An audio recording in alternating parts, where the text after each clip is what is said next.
Muy buenas tardes a todos. Hoy es lunes 20 de mayo de 2024 y vamos a iniciar una serie de videos por este canal mío de YouTube, Roxana Vidoglio, donde vamos a hablar de determinadas estructuraciones de personalidad a ser objetivadas desde la grafología.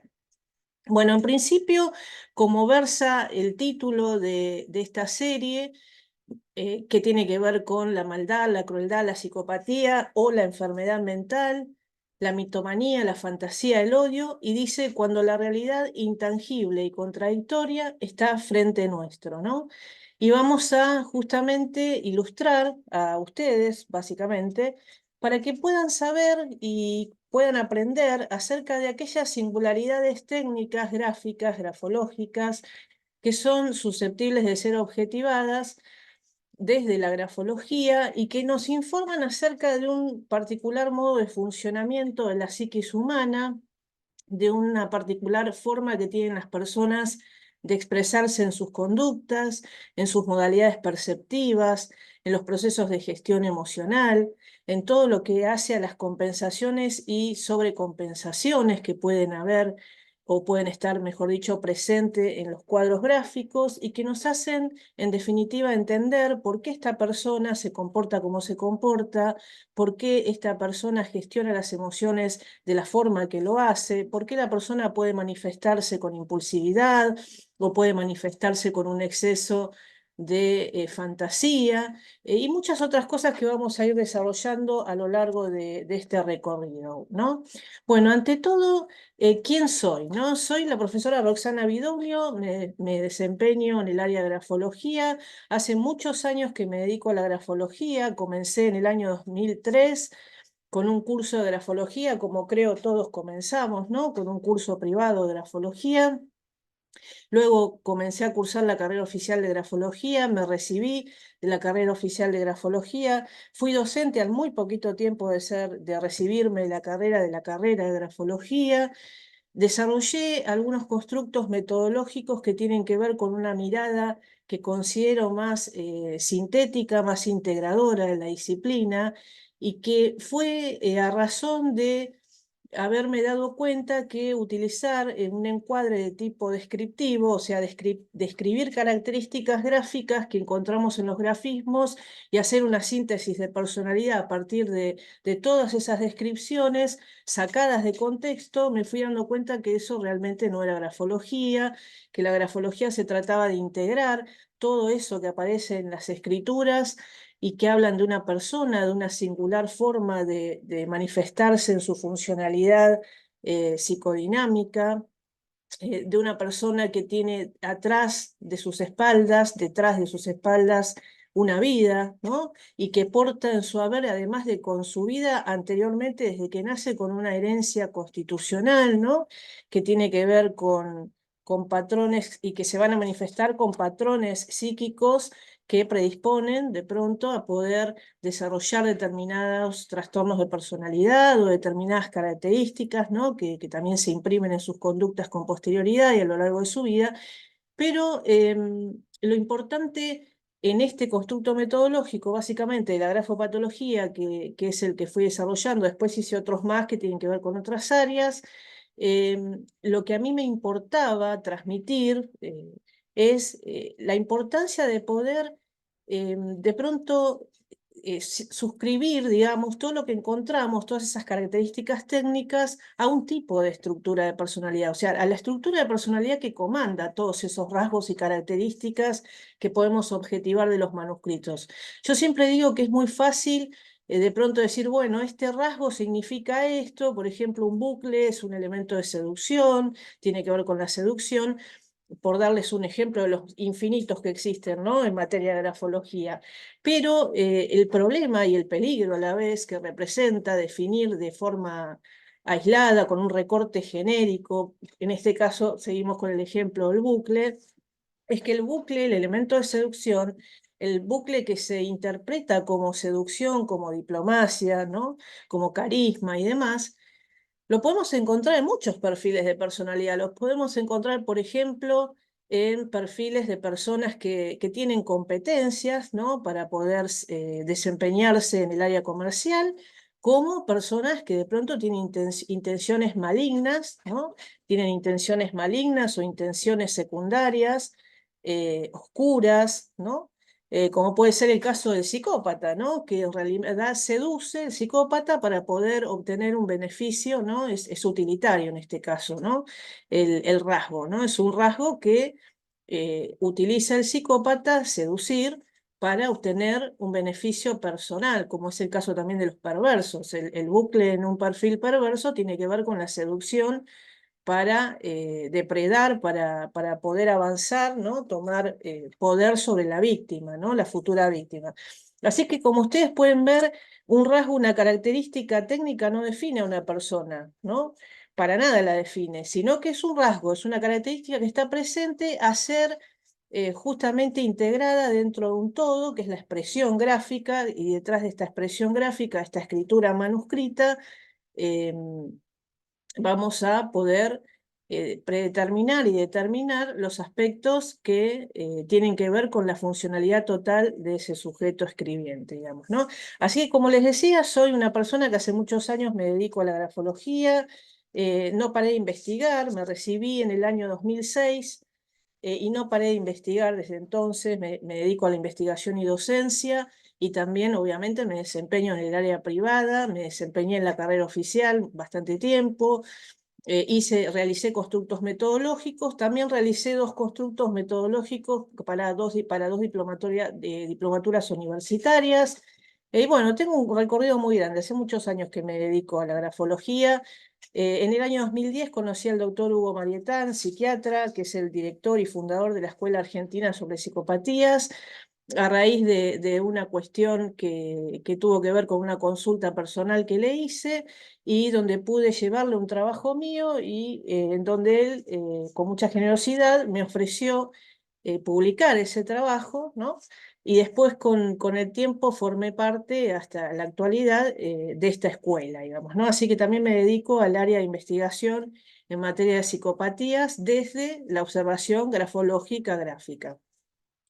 Y básicamente la profundización de la técnica que tengo tiene que ver con estructura de personalidad, con perfilar, con realizar perfiles de personalidad en muchas extracciones, ¿no? Ya sea un perfil de personalidad, desde un perfil de personalidad para una persona que está interesada en conocerse, como también un perfil de personalidad dentro del contexto criminológico, forense, ¿no? Para poder objetivar cuáles son las características que subyacen en esos manuscritos y que de pronto nos permitan inferir por qué se comportó, por qué cometió un ilícito, o por qué de pronto la persona se presenta con determinadas discordancias o determinada desregulación emocional y afectiva. Entonces buscamos las causas a partir de lo que se objetiva de las escrituras.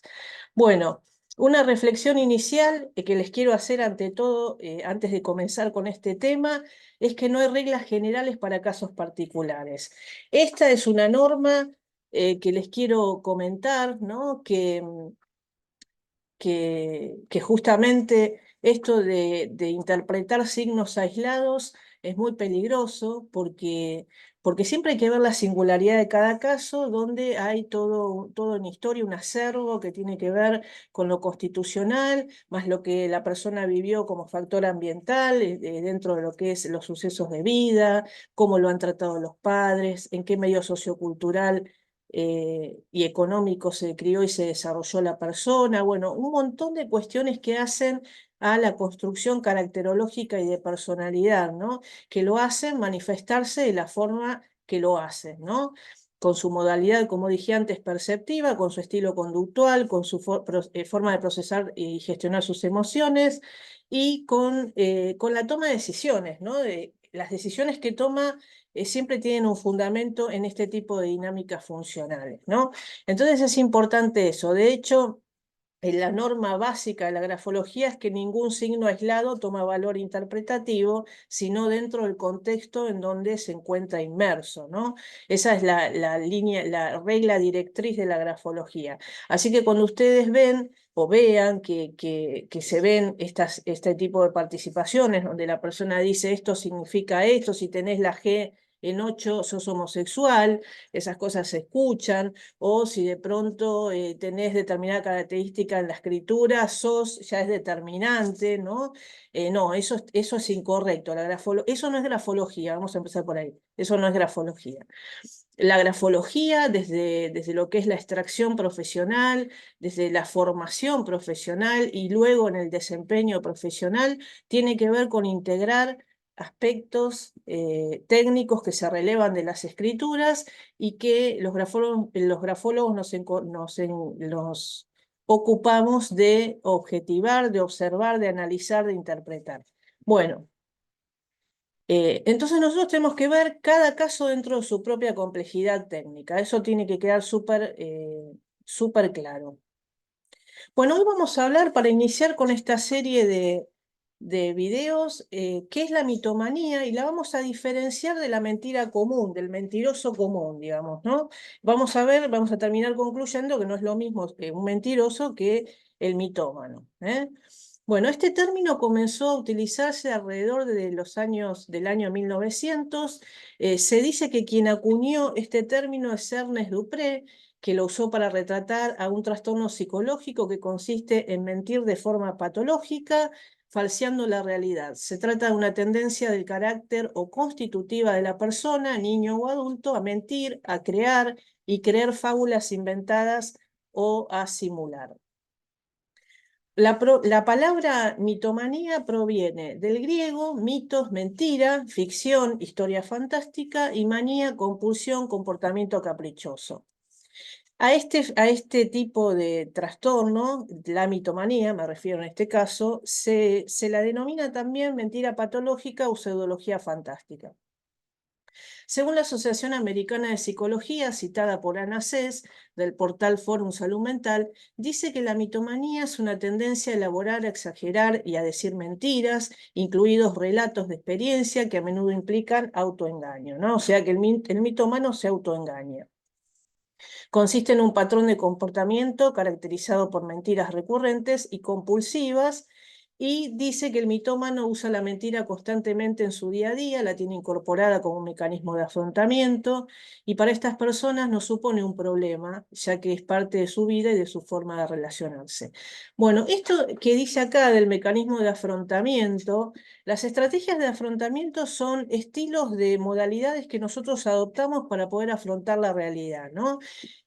Casi siempre cuando se dice estrategia de afrontamiento es un mecanismo consciente, que nosotros nos damos cuenta que lo estamos utilizando. Pero ¿qué pasa en aquellos casos que la persona utiliza determinada estrategia, como por ejemplo mentir, en el caso de la mitomanía, compulsivamente, y no se da cuenta, ¿no? Bueno, en ese caso lo que operan son defensas que son inconscientes, porque la persona en realidad no se está dando cuenta, ¿no? Entonces acá vamos a hacer también la primera diferenciación. Y acá vamos a comenzar a diferenciar, ¿no? El mentiroso, que es la persona que miente ocasionalmente, o la mentira utilitaria, que pueden poner en práctica determinados tipos de personalidad que ahora vamos a comentar. O vamos a diferenciarlo del mitómano, que tiene una manera de mentir que es compulsiva, y que esto sí representa un trastorno de personalidad, una patología. O sea que la mentira de alguien que miente con una motivación consciente, Hugo Marietán dice que el psicópata es un tramposo solapado, y la mentira del perverso sexual o del acosador moral, ¿no? Que acá sí son estrategias de afrontamiento, mienten para obtener un beneficio o una necesidad especial, que puede ser, en el caso del psicópata, como dice el doctor Marietán, de utilizar a las personas, de cosificarlas, ¿no? Y en el caso del perverso, de obtener beneficios sexuales. Bueno, nosotros en grafología conocemos algunos rasgos que se le atribuyen a la mentira, al mentiroso, que cuando están todos ellos juntos conviviendo en un mismo manuscrito, nos permiten orientarnos hacia ese tipo de conducta, ¿no? Que es la P armada, que es esta letra P que se escribe, que parece un 12, que cuando nosotros descomponemos los dos trazos, pareciera que conforman un 12, a eso se le llama la P armada. El óvalo que está abierto por debajo, ¿no? Ese rasgo también se considera como un rasgo de mentira. Y la escritura Yointoye o la bucleada, cuando dentro de los trazos que no deberían ser de formas bucleadas, aparecen bucles, ¿no? Por ejemplo, en el AMPA de la D, de la prolongación superior de la letra D, en lugar de ser recto, la persona la ejecuta con un bucle, o por ejemplo en el caso de la T, que en lugar de ser una prolongación superior, que es que la zona superior de la escritura se denomina AMPA y la zona inferior se denomina jambas. Bueno, entonces, como les decía, la zona superior, en el caso de la T, de la letra T, en lugar de ser recta, la ejecuta la persona con bucles intraletra, ¿no? Y así lo mismo, en la letra N, en este caso, hay un bucle intraletra y en el óvalo ejecuta dos buclecitos. A todo eso se le denomina escritura Yointoye, que forma parte de los rasgos del mentiroso cuando conviven con otros signos como los que les acabo de comentar. La letra S caída del renglón en un contexto de velocidad lenta también es considerada como un rasgo de mentira. Bueno, estos son rasgos, son características que nosotros podemos objetivar, ¿no? De los manuscritos que nos orientan. Puede ser que la persona, bueno, se conduzca con esta forma, ¿no? De ser, que con frecuencia diga mentiras. Bueno, hasta ahí la persona, obviamente que en este caso es muy probable que se esté dando cuenta que lo hace y que lo haga con un tipo de intención, ¿no? Y de motivación. Pero hay muchos casos, y este es la razón por la que me dediqué durante tantos años a desarrollar este constructo metodológico que les comentaba antes, en que pueden concurrir factores de orden constitucional con factores de orden ambiental, o sea, cosas que pasan en la vida de las personas, que suceden, sucesos de vida, que potencian formas particulares que trae la persona como herencia genética. Por ejemplo, la persona puede traer una herencia genética de una patología mental, heredar una patología mental o una porción de esa patología mental del padre, la madre, los abuelos, de toda la línea genealógica, ¿no? Y entonces las cosas que le pasan en la vida, voy a tratar de hablar coloquialmente para que se entienda mejor para los que no son grafólogos y están viendo este video, las cosas que le suceden en la vida potencian y van configurando un tipo de desarrollo del carácter que termina manifestándose como un tipo de personalidad. O sea, nuestra personalidad es una sumatoria de factores, ¿no? Que inciden en su conformación y que nos hacen ser de una manera especial, pensar de la manera que pensamos, querer a las personas de la manera que lo hacemos, manifestarnos afectivamente de la manera que lo hacemos, procesar y gestionar nuestras emociones de la forma que lo hacemos, y muchas cosas más, y obviamente percibir la realidad, ¿no? Así que bueno, cuando nosotros vamos viendo, ¿no? Que de pronto en las personas concurren aspectos que tienen que ver con rasgos de personalidad, siempre se van a dar en un tipo de estructura de personalidad, ¿no? Y tal vez que entren en categorías de trastornos de personalidad o de personalidad, un tipo de personalidad que se considera normal, como es el caso del psicópata, ¿no? Y del perverso. Bueno, del mitómano se dice que son personas con necesidad de estimación, son personas con baja autoestima, suelen ser personas que han desarrollado un apego inseguro o ansioso ambivalente o desorganizado, cualquiera de los tres. El desorganizado incluye a los anteriores, al apego inseguro y al apego ansioso ambivalente.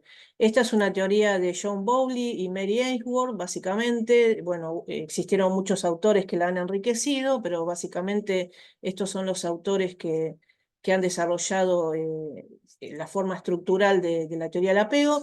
Es muy interesante la teoría del apego porque tiene que ver con lo que pasa en la infancia a un individuo y cómo, de la manera en cómo el cuidador primario haya ejercido digamos, su rol, ¿no?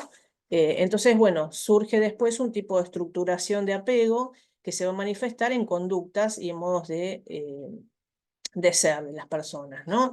Bueno, se dice que en la mitomanía hay un déficit en la confianza básica, ¿no? Que esto está muy relacionado con las estructuras paranoides, las personas que desarrollan un apego inseguro, ambivalente o desorganizado, son personas que en su primera infancia no lograron desarrollar una confianza básica, una esperanza básica de que siempre que la frustración llega a ser intolerable, va a haber alguien, el cuidador primario, que es ejercido principalmente por la mamá, pero también puede ser otra persona, el papá u otra persona que va a venir a aliviar y restaurar nuestra pena y nuestro estado de mayor dolor, angustia o necesidad y equilibrar, ¿no?, todo este estado emocional, ¿no? Cuando esto no sucede y al revés, la persona es hostilizada, maltratada o no es amada, o el cuidador primario no sintoniza, ¿no?, y no cubre las necesidades básicas de ese ser, que en principio es el afecto, ¿no?, y de hecho después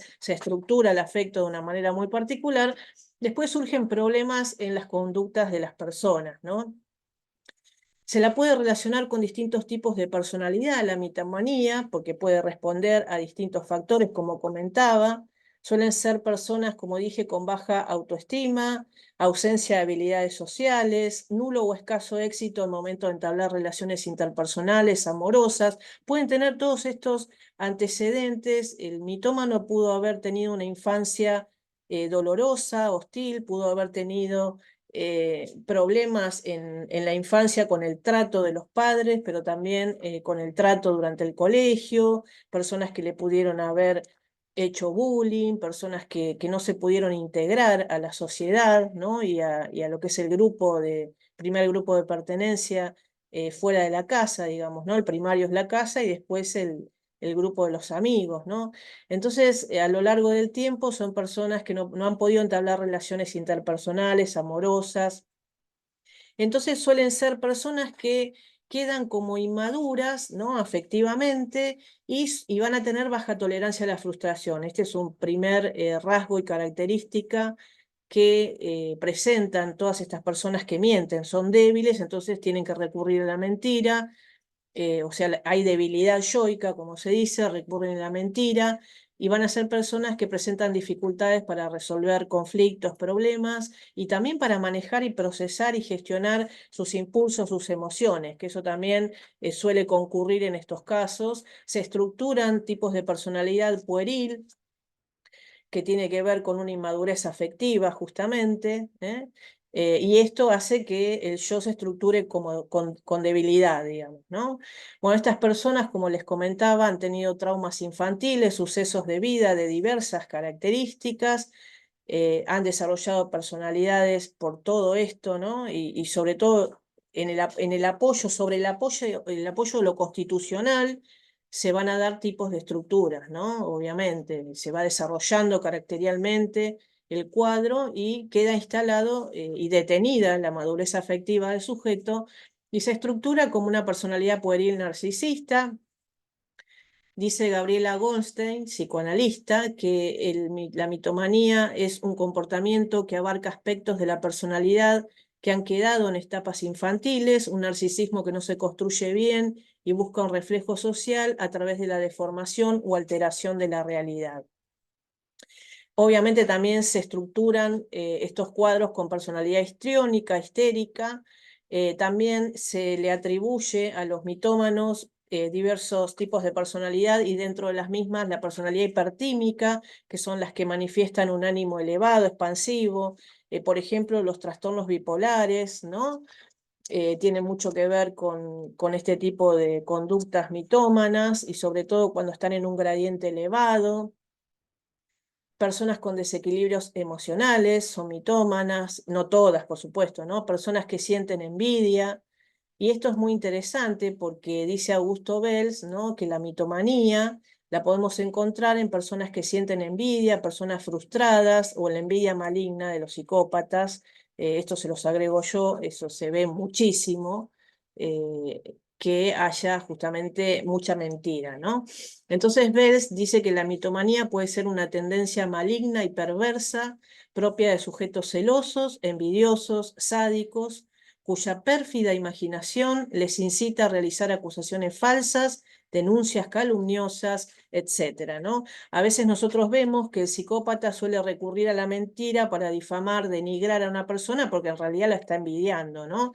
Y porque son personas también a veces muy frustradas. A veces, sin ser psicópatas, son personas que son frustradas y descargan su frustración en base a esta envidia que tienen, mintiendo, ¿no?, sobre el otro para ensombrecer, ¿no?, su imagen. Esa es una forma también de ejercer la mentira.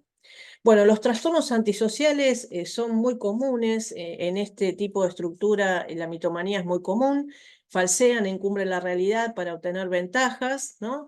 Aunque la historia personal de un trastorno antisocial, que no es lo mismo que la psicopatía, le puede jugar en contra, ¿no? Y se pueden conjugar factores de orden motivacional con factores de orden caracterial. Personas que provienen de ambientes muy disfuncionales, tóxicos, ¿no? Ambientes hostiles. Básicamente, el mitómano es una persona que por lo general ha padecido hostilidad infantil, ha sido muy maltratado por uno de sus progenitores o ambos, ¿no? Entonces, es tanta la hostilidad que la persona comienza a recurrir a la mentira para eludir castigos y responsabilidades, ¿no? La tendencia a mentir, dice Anacés, compulsivamente puede afianzarse como resultado de los castigos recibidos en la infancia para que no sigas, la persona como un mecanismo de defensa para dejar de ser maltratado, comienza a mentir para poder, para que el padre no le pegue o la madre no le pegue o no recibir los castigos, ¿no? Entonces comienza así, ¿no? Por eso dice Anacés en una parte de su bibliografía, que ese es el motivo porque hay que tratar de no retar tanto a los chicos, sino explicarles, ¿no? No hostilizarlos, sino explicarles para que el chico después no se encuentre en esta situación de tener que sobreprotegerse con una mentira, ¿no? Falseando la realidad para no ser castigado. Entonces, hay personas que han sido tan hostilizadas y tan maltratadas de niños que mienten para evadir el dolor ante lo insoportable, ¿no? Y en algunos casos es tanto el dolor y tanta mella hizo ese dolor en ese ser humano que comienzan a evadirse de la realidad, construyen una realidad paralela en donde se puedan sentir más seguros, considerados y empoderados, ¿no? Y ahí es el principio, digamos, del núcleo delirante, la construcción de las personalidades, ¿no? Fantasiosas, psicóticas, delirantes, cuando se instalan en otra realidad, ¿no? Para poder, se dice el delirio como parche, para poder soportar ante lo insoportable, comienzan a funcionar con mecanismos disociativos, decisión, con mecanismos que sobrecompensan, que ahora vamos a hablar del control omnipotente, por ejemplo, ¿no? Para poder vivir y sobrevivir y sobreadaptarse a esa realidad, ¿no? Entonces la persona desarrolla una falsa percepción de que para ser aceptada, volviendo al tema de por qué miente, tiene que recurrir a falsear la realidad, ¿no? Entonces la mentira es una forma de evasión de la realidad, de la propia historia, de sus circunstancias, y mentir se va transformando poco a poco y a lo largo del tiempo, una mentira, otra mentira, ¿no? Y se van sucediendo una serie de hechos, de sucesos, y a la par la persona va arbitrando los medios para poder adaptarse y sobreadaptarse, que todo esto se transforma en una gran dependencia psicológica. O sea, la mentira es para la persona en ese momento de ese desarrollo caracteropático que se va dando, una dependencia psicológica, o sea, la persona miente para no recibir retos, castigos, reproches, miente para encajar, para ser aceptado socialmente, y mentir para que lo quieran, para recibir afecto o una figura de apego seguro, ¿no? Recordemos lo del apego inseguro, ¿no? Entonces, buscando un apego seguro, alguien que lo quiera, que lo sostenga, comienza a mentir para poder ser querido, digamos, ¿no? Y es así como la persona va construyendo una nueva realidad y también a la par una nueva identidad, ¿no? Y acá tenemos uno de los trastornos posibles, que es el trastorno paranoide de la personalidad. En este tipo de contextos se dan desarrollos caracteriales, caracteropatías. Las caracteropatías son desarrollos psicógenos que tienen que ver con una base constitucional, o sea, un tipo de factor constitucional que le damos al nacer, y también una serie de factores que inciden y que hacen que se vaya desarrollando la personalidad, la estructura del carácter de una determinada forma que no siempre es saludable ni normal, ¿no? A eso se le llama desarrollos. Y estas son las caracteropatías, como les decía, paranoide, ¿no? O la paranoia en grado extremo, que son psicosis delirantes, ¿no? Ese es en un grado muy extremo, donde la persona queda instalada en esa fantasía, queda instalada en esa nueva construcción de identidad, se construye una falsa identidad, se cree de verdad, toma valor de certeza para la persona que es quien cree ser, que es ese personaje que se fabricó ilusoriamente en su fantasía, ¿no? La psiquis es verdaderamente sorprendente en muchos casos. Y acá tenemos el estado de grandeza paranoide que describen Friedman, Kaplan y Zadok en el Compendio de Psiquiatría, que dice que ante la frustración, los maltratos, la hostilidad padecidos a lo largo del tiempo, se van fijando estos acontecimientos y que colocan a la persona en una posición imaginaria, omnipotente, ¿no? Empieza a controlar omnipotentemente la realidad y va creyendo que los poderes que tiene, ¿no? Son cada vez más grandiosos y que puede controlar todo, ¿no? En el psicoanálisis se habla de la fijación y la regresión. La fijación prepara las posiciones para una posible regresión. La regresión es más grave porque implica un desarrollo psicótico, digamos, ¿no? Y es más grave. Y eso se puede dar porque los desarrollos caracteropáticos pueden terminar en un brote psicótico, ¿no? En este caso en un delirio de grandeza, en un delirio que tiene que ver con delirio místico, un delirio fantasioso, sobre todo los delirios de grandeza. La persona comienza a sobrecompensar toda esta baja autoestima, ¿no? Bajo un control, un mecanismo de defensa que es el control omnipotente, y empieza a elaborar, ¿no? En su psiquis una serie de resortes que se van justamente eh, impregnando en esa psiquis y van haciendo que tome valor de certeza, que la persona de verdad se lo crea, ¿no? Es por eso que cuando se habla en grafología de baja autoestima y desde el punto de vista técnico, los grafólogos tienden a pensar o a saber o a conocer que la autoestima se valora por un tamaño pequeño, por ejemplo, a veces el tamaño grande, las macrografías, tienen que ver con estados sobrecompensatorios de una baja autoestima, ¿no? Y que son por efectos de este mecanismo que es el control omnipotente, ¿no? Entonces, si nosotros utilizamos solo el encuadre descriptivo, podemos hacer agua, como se dice coloquialmente, si no conocemos el encuadre estructural de personalidad, si no sabemos dentro de qué estructura de personalidad se encuentran inmersos determinados tipos de rasgos, de características dinámicas, funcionales de los grafismos, qué significan dentro de lo que sería la generalidad del cuadro y no sacarlos y aislarlos de contexto, porque eso no me dice nada si yo no se los suscribo al tipo estructural, digamos, ¿no? Al tipo de personalidad total. Entonces, bueno, esto es algo importante que se tenga en cuenta. Y acá aprovecho para decirles una cosa, ¿no? Antes les comenté que la grafología no es esto del recorte genérico descriptivo, esas participaciones donde se dice, si tenés este rasgo, esta característica, sos así. Bueno, también les quiero decir que un grafólogo profesional, un grafólogo que es recibido de forma profesional, que estudia profesionalmente la grafología, nunca va a realizar este tipo de intervenciones, ¿no? Sino que va a integrar la información y que un buen grafólogo es quien tiene mucho conocimiento teórico, que es del que se sirve para poder interpretar los aspectos técnicos, y también mucho conocimiento técnico y también experiencia, mucha experiencia. Cuanto más experiencia tenga el grafólogo y tenga las otras dos variables, que son conocimiento teórico y técnico, se va a desempeñar con mayor idoneidad, ¿no? Esto también se los quiero decir, porque eso juega mucho a favor en la idoneidad que va a tener un grafólogo para poder interpretar determinados cuadros gráficos, ¿no? Bueno, entonces, como les decía, el tema de la mitomanía son personas con baja autoestima, con un apego inseguro, ambivalente o desorganizado, ¿no? Y personas que ejercen mecanismos de control omnipotente, ¿no? Donde comienzan a falsear la realidad ilusoriamente y bueno, y que corren el riesgo de quedarse instalados en esa fantasía, ¿no? A la que van acudiendo y recurriendo para poder sobreadaptarse y sentirse seguros y subyugar la ansiedad y la angustia que sienten ante el temor de no ser queridos, ante el temor de ser hostilizados, maltratados y volver a pasar por todo lo que pasaron, ¿no? Entonces, eso también hay que tenerlo en cuenta, ¿no? Son formas compensatorias, sobrecompensatorias de asumir la realidad y de adaptarse a esa realidad, ¿no? De controlarla, ¿no?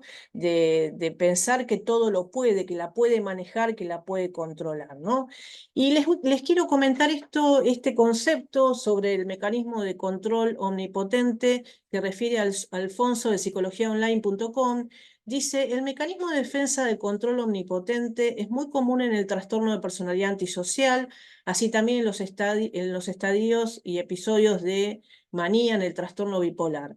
Las formas que pueden tomar esta fantasía del mecanismo de defensa de control omnipotente pueden ser de una maldad inimaginable, como lo sería para el trastorno de personalidad antisocial. En el caso del trastorno bipolar, serían en muchas de las ocasiones matizadas de fantasías bizarras de control. Sin embargo, en ambas la afectación que tienen sobre la personalidad pueden ser graves. Así que fíjense, y sigue, dice lo siguiente. La génesis de dicho mecanismo de defensa sugiere un niño que a edades tempranas sufrió de un parentaje deficiente. En él predominaron el abandono y los miedos, incluso un apego desorganizante. Ello hizo que entonces ese niño pudiera escapar de ese estrés generado a través de la fantasía omnipotente, ¿no? Intentó en forma progresiva y sistemática escapar de ese estrés a través de una fantasía que se va construyendo, una realidad paralela, una nueva construcción de la identidad, como comentábamos antes. Es decir, el mecanismo de defensa de control omnipotente, ¿no?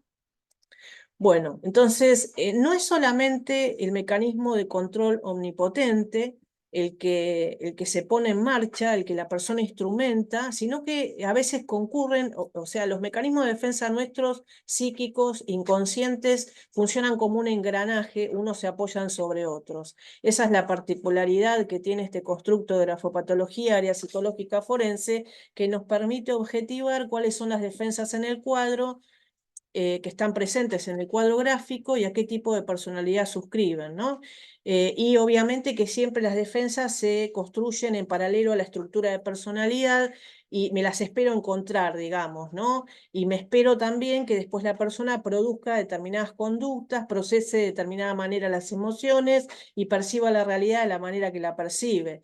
¿Por qué? Porque operan determinadas defensas que tienden a disociar, a escindir, a despersonalizar al sujeto, a instalarlo en una realidad escindida, delirante, fantasiosa, o no, o estas defensas tienden a integrar la realidad del sujeto y a permanecer cohesivo y de pronto en un estado de salud saludable, ¿no? Pero como les decía antes, las defensas que operan en estos cuadros no solamente son las del control omnipotente, sino que también operan mecanismos de defensa como la negación, de negar los hechos ante lo insoportable, ante lo doloroso. La persona comienza a negar la realidad. Hay dos tipos de negación, la negación neurótica y la negación psicótica.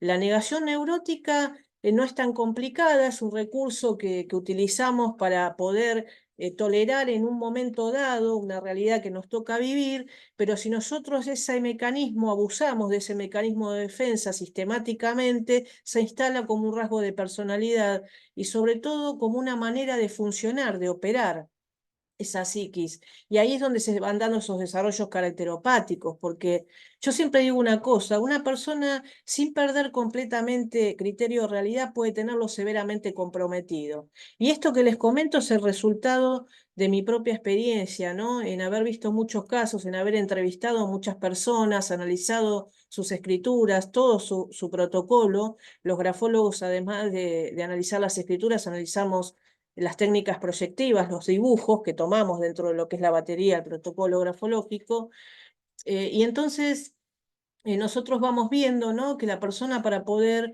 soportar la realidad intolerable que le ha tocado vivir y atravesar en su vida y sus circunstancias, comienza a instrumentar determinados mecanismos que si no son eficientes que son eficientes al momento del hecho, pero que si persisten estos mecanismos a lo largo del tiempo, en el uso y abuso por parte de esta persona, pueden ir perturbando esa personalidad, ¿no? Y la pueden ir empobreciendo y haciendo más rígida y haciendo más en una modalidad de funcionamiento más patológica, ¿no? Y poca integrada, encubriendo la realidad, como es el caso de la negación, de no poder verlo por lo intolerable, la encubre, el delirio como parche se instala en una realidad paralela, construye una nueva identidad, se la cree de verdad y esa es la psicosis, ¿no? Entonces, por eso les digo, hay mecanismo de negación neurótico, todo bien, al momento, la persona lo instrumenta, nos es eficaz para poder tolerar ese dolor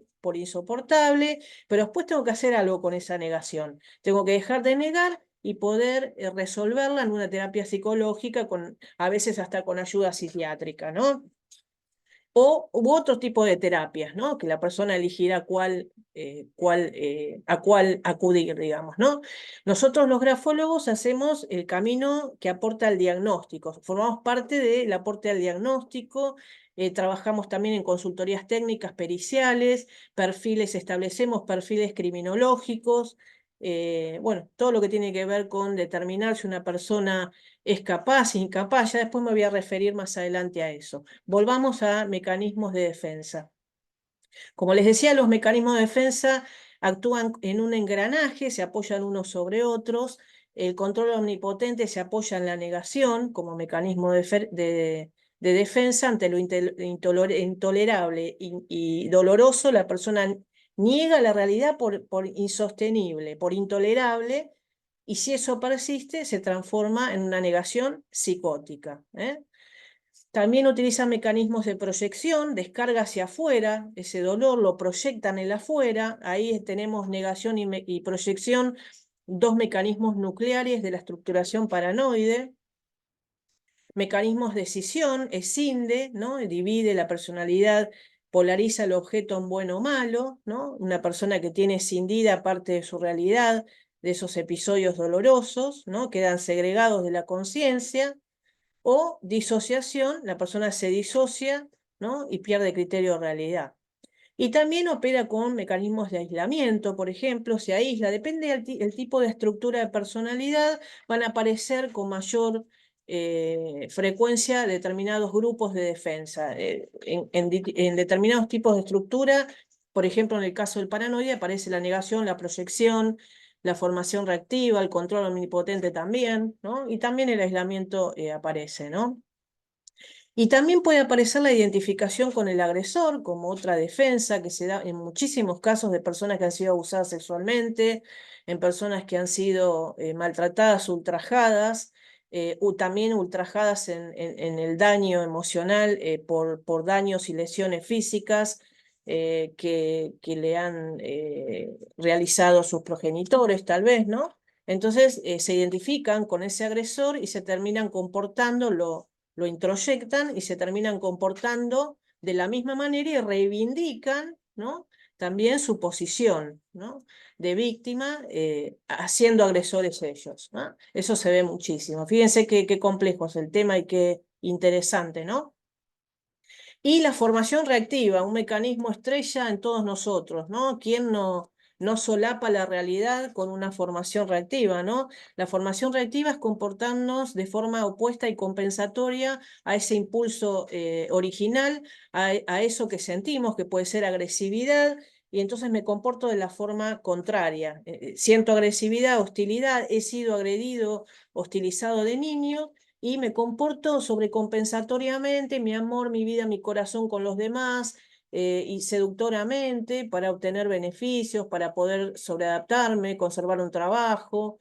Hay formaciones reactivas que son, digamos, mecanismos adaptativos y otros, por la forma de ser instrumentada esta defensa, que es inconsciente, suelen ser obviamente mecanismos que pueden llegar a una complejidad extrema, ¿no? También, por ejemplo, el psicópata y el perverso utilizan la formación reactiva ahí como estrategia de afrontamiento.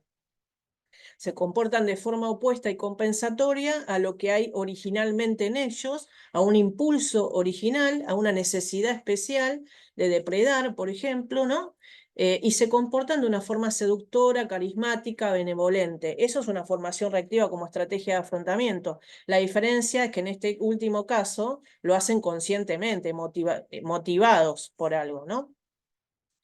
Bueno, hay algo importante que hay que aclarar, porque esto también produce mucha confusión, es que en las paranoias y que las psicosis paranoicas delirantes, que son psicógenas, no suelen presentar trastornos del pensamiento, ¿no? Salvo el núcleo delirante, lo que está afectado en la persona, en el resto de las áreas o los dominios de su personalidad funcionan relativamente bien, aunque ya sabemos que el paranoide es autorreferente, es una persona hipervigilante, desconfiada, suspicaz, pero no tiene un trastorno del pensamiento como puede llegar a tener o pueden llegar a tener otros grupos de psicosis, ¿no? Salvo cuando la caracteropatía es en un gradiente muy elevado y corre riesgo a ser un brote psicótico, ahí sí la persona puede presentar obviamente un trastorno del pensamiento. Pero lo que sí es disruptivo y es absolutamente patológico es esa construcción delirante, ¿no? Que lo instala en una fantasía sobrecompensatoriamente, ¿no? Y esta construcción delirante del paranoico lo lleva justamente, como decíamos antes, a recurrir a la mitomanía, a la mentira compulsiva, para poder sortear toda su dificultad, su dolor, para poder intentar ser querido, buscar una figura de apego, ¿no? De apego seguro, ¿no? Bueno, y muchas otras cosas que acabamos de mencionar. Bueno, las psicosis delirantes tienen muchas formas clínicas, ¿no? El delirio de reivindicación, el delirio de grandeza, el delirio místico, el delirio de interpretación, el delirio celotípico, el delirio erotomaníaco y otras formas de psicosis delirantes, ¿no? Las paranoias tienen muchas formas, se dice aforma, ¿no? Cuando nosotros objetivamos un perfil de personalidad que está en un gradiente paranoico, que ya ahí es una psicosis delirante, tenemos que también describir a qué forma, ¿no? A forma reivindicativa, como dijimos antes, a forma celotípica, a forma erotomaníaca, y hay algunos paranoicos que tienen una combinación de todas esas formas, ¿no? Por ejemplo, es muy común de ver que una persona que ha sido hostilizada de niña o de niño desarrolle una paranoia o una estructuración paranoide de tipo a forma reivindicativa, justamente. Quiere reivindicarse cuando es adulto de todo lo que ha sido maltratado, identificándose con el agresor y actuando de la misma forma, con la misma hostilidad que él o ella han sido maltratados, ¿no? Eso se ve muchísimo en algunos docentes universitarios, ¿no? También, que han sido tan hostilizados de niños que después, cuando están en una posición, en un posicionamiento de poder, maltratan a los alumnos, los hostilizan, eh, bueno, se vengan reivindicativamente de todo el daño que les han hecho a ellos, ¿no? Yo siempre digo, ¿no? Uno tiene que tratar de ser compasivo con este tipo de estructuras de personalidad. Obviamente, ¿no? La compasión debe ser una virtud que todos podemos tener. El tema es cuando estas personas toman decisiones, ocupan posiciones de poder, como puede ser ocupar un rol de autoridad, ¿no? Como es el caso de un profesor o una profesora en la universidad o en los colegios, o por ejemplo en la función pública, ¿no? Hasta en el mismo poder ejecutivo. Ahí ya se tiñe de otro color la cuestión, ¿no? Porque estas personas toman decisiones, este tipo de formas de ser y este tipo de gradiente psicopatológico hace que perciban la realidad de una forma, tomen decisiones de la forma que perciben la realidad, que en la mayoría de estos casos delirantes es con insensatez, ¿no? Y que está teñida esa pseudo realidad fantasiosa de estos matices, ¿no? Que construyeron esa psicogénesis delirante, que tiene esos componentes de la narrativa de lo que es el hecho fáctico, ¿no? Los sucesos que ocurrieron en su vida y que han conformado esa singularidad expresiva, ¿no?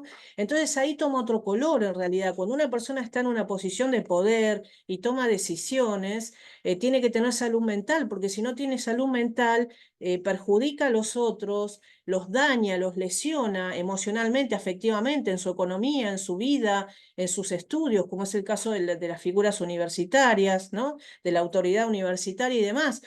Entonces, ahí es donde las cosas deben ser realmente tomadas en cuenta, ¿no? Porque nosotros podemos ser compasivos, pero en realidad, la realidad, las conductas producen hechos concretos, ¿no?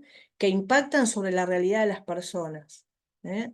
Entonces esto hay que tenerlo en cuenta. La mitomanía es algo muy grave, ¿no? Una persona con mitomanía que de pronto se relaciona, que de pronto ocupa una posición de poder, un rol, un cargo, un rol de docente, un rol en la función pública o en lo que sea, ¿no? En posicionamientos de poder, es muy peligrosa. Una persona mitómana o un delirante o una persona que padece este tipo de formas estructurales tan complejas, ¿no? Psicopatológicas. Entonces ahí es donde hay que tener mucho cuidado. Bueno, en una misma persona pueden concurrir componentes del espectro narcisista. Por ejemplo, tenemos el postulado de Otto Kerber, ¿no? Que se dedicó a estudiar lo que es el trastorno borderline, ¿no? Y todo lo que es el espectro borderline. Está la estructuración del espectro narcisista a forma esquizoide, paranoide, histriónica, maníaca, por ejemplo, ¿no? Bueno, nosotros podemos ver en grafología, justamente este constructo metodológico tiene que ver con observar cuáles son los componentes caracteriales que conviven, que concurren en cada cuadro gráfico, qué defensas operan y poder objetivar y analizar a partir de la observación de todos estos aspectos técnicos, cuál es la dinámica funcional del cuadro. Y cuando me refiero a la dinámica funcional del cuadro, es cómo opera a nivel cognitivo-perceptivo, cómo opera al momento de gestionar y procesar sus emociones, cómo opera al momento de producir conductas, cómo opera al momento de tomar decisiones, son con sensatez, son con insensatez, son absolutamente esteñidas por una subjetividad aberrante, patológica. Bueno, todo esto lo podemos ver con la grafología como disciplina científica realmente profesional, ¿no? Y obviamente nosotros vamos a ver en estos cuadros la ansiedad, que es transversal a toda la psicopatología. La ansiedad la vamos a encontrar en todos los cuadros estructurales porque es una forma de expresar neurofisiológicamente esa activación, ¿no? De todo lo que es la impronta neurovegetativa, ¿no? Que se pone, ante todo somos sujetos biológicos, procesamos emociones, las emociones producen un efecto en nuestra neurofisiología, hay una activación del sistema simpático, ¿no? Que hace que de pronto segreguemos determinadas sustancias, hormonas, sustancias químicas hormonales que nos hagan procesar más ansiedad, ponernos más agresivos, o en definitiva también cuando estamos activados por cuestiones lindas, positivas, armoniosas, que nos dan felicidad, también segregamos, la neurofisiología nuestra produce una reacción determinada que activa los centros de recompensa y nos sentimos felices, segregamos serotonina, dopamina, ¿no? Pero cuando estamos con dolor, cuando estamos con mucho miedo, cuando tenemos un miedo instalado, enquistado en la estructura de personalidad, como es el caso de las personas que han sido maltratadas de niños, y que no lo han podido resolver, digamos, aclaremos esta situación, ¿no? Estructuras que no han podido compensarse y que se han cronificado, han hecho un desarrollo progresivo, insidioso y progresivo que los llevó a desarrollar una psicopatología, ¿no? En esos casos la cuestión es complicada porque la persona segrega sustancias químicas asociadas al miedo, ¿no? Tal vez puede desarrollar cuadros fóbicos, panicosos, por esto que se instaló de forma cronificada, ¿no? A nivel estructural, y hace que no vuelva al estado basal, ¿no? Todo lo que es lo neurovegetativo, sino que la persona permanece en un estado permanente de hipervigilancia, alerta, por un estrés postraumático que se prolongó a lo largo de muchísimos años de su vida y el tiempo, ¿no?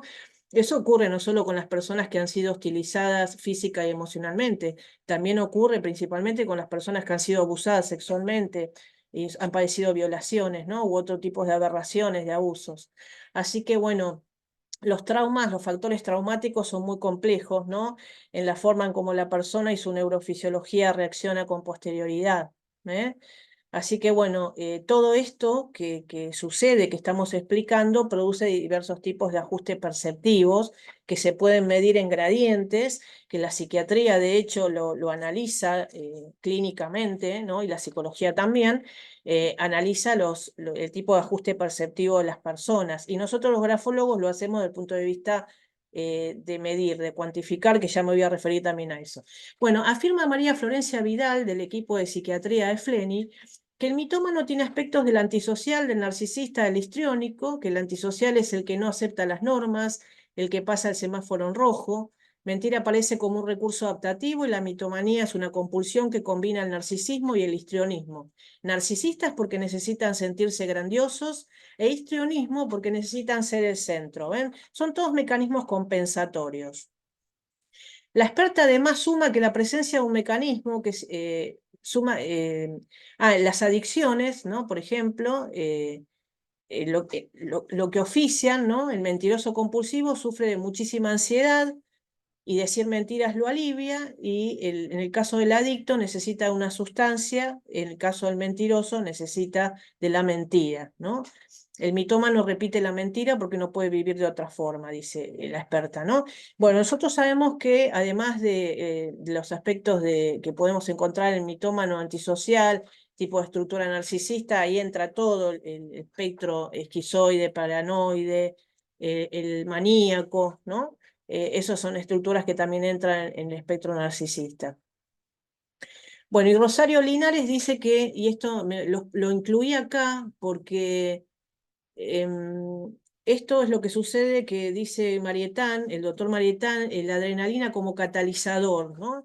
Dice que las mentiras pueden brindar cierto grado de placer al mitómano. Saber que cada mentira implica un nivel de riesgo genera una descarga de adrenalina que actúa a nivel cerebral como una recompensa y fortalece la respuesta mitómana, cerrando así un círculo vicioso.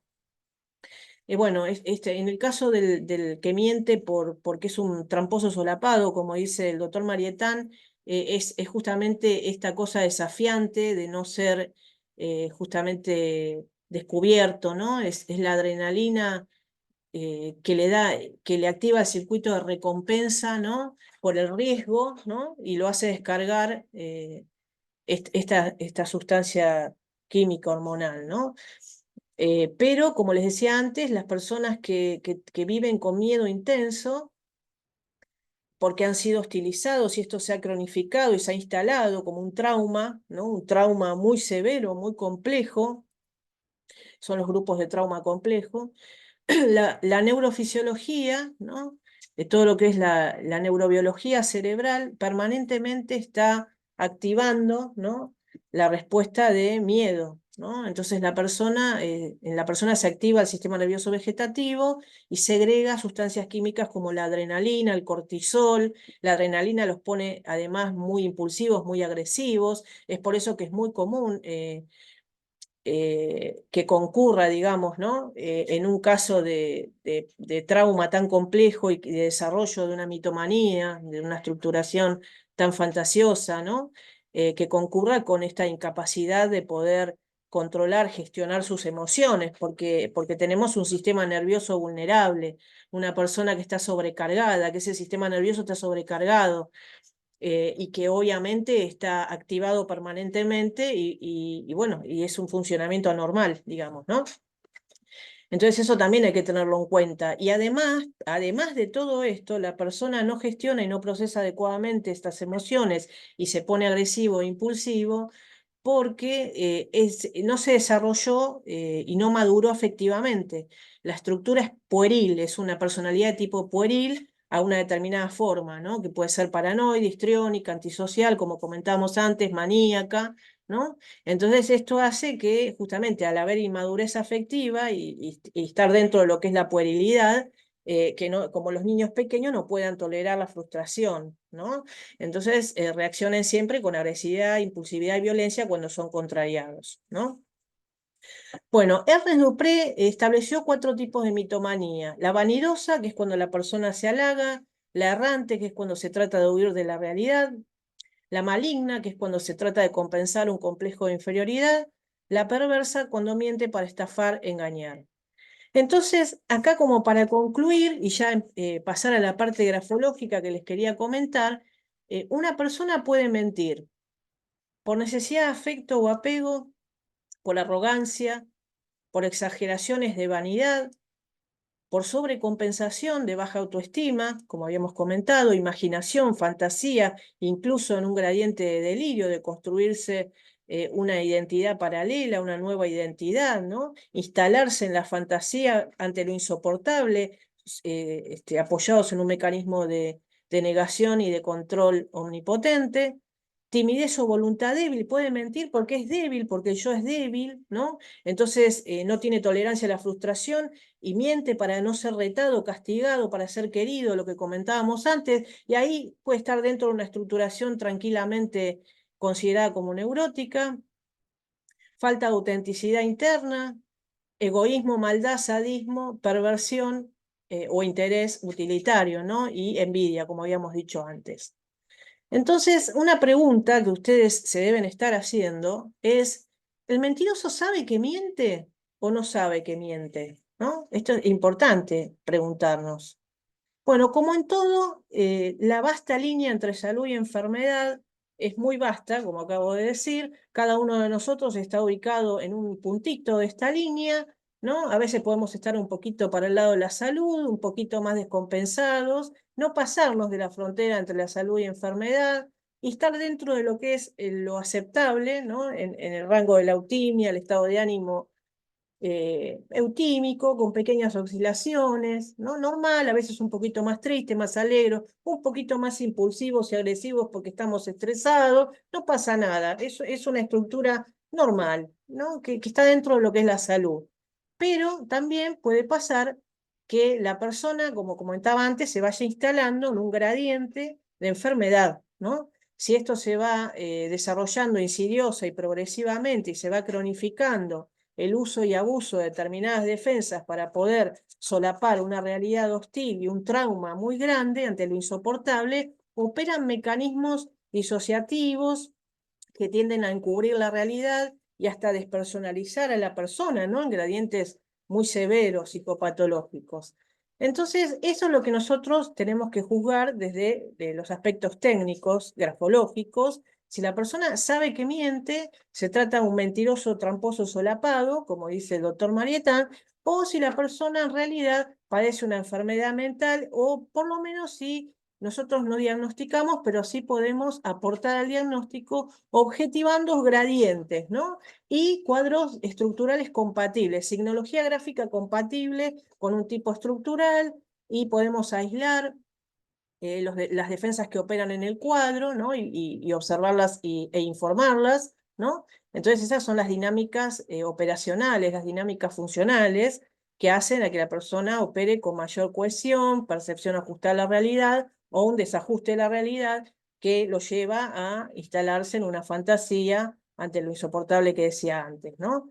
Entonces, en la justicia existen, de hecho, la justicia valora, hay dos conceptos muy que se destacan, ¿no? En estos casos que estamos hablando, que es el concepto de capacidad jurídica y el concepto de imputabilidad o inimputabilidad, ¿no? Uno está en el Código Civil y Comercial de la Nación Argentina, que es el concepto de capacidad jurídica, y otro está en el Código Penal de la Nación Argentina, que es el concepto de imputabilidad.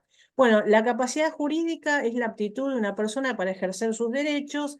En este caso, a veces la persona comienza a producir conductas que ponen en riesgo a la persona misma, a sus bienes o a las personas que tienen a su cargo. Entonces, algún integrante de la familia puede pedirle a un juez una capacidad restringida, o bueno, el juez va a valorar con un equipo de profesionales, por supuesto, con pericias, mediante pericias, cómo, en qué condición está la persona. A veces hay enfermedades neurodegenerativas que llevan a demencias y la persona pierde también la posibilidad de poder comprender, ¿no? Y estar en capacidad de decidir sobre su salud, sobre sus bienes, y bueno, de tomar decisiones sobre las personas que tienen a cargo y demás, ¿no? Entonces, bueno, para eso está el ámbito del fuero civil, que permite, bueno, arbitrar los medios para proteger, siempre con la intención de proteger a la persona y a los que están alrededor y a su cargo, ¿no? Y después está el concepto de imputabilidad, que es el 34, inciso 1 del Código Penal, que es el que valora si al momento de producir un hecho, un ilícito, un crimen, la persona comprendía la criminalidad del acto o podía dirigir sus acciones, ¿no? O sea, si la comprendía, si se representaba, si entendía lo que estaba haciendo o no. Y esto de al momento está el hecho cronológico, o sea, se valora si en ese momento la persona comprendía la criminalidad del acto.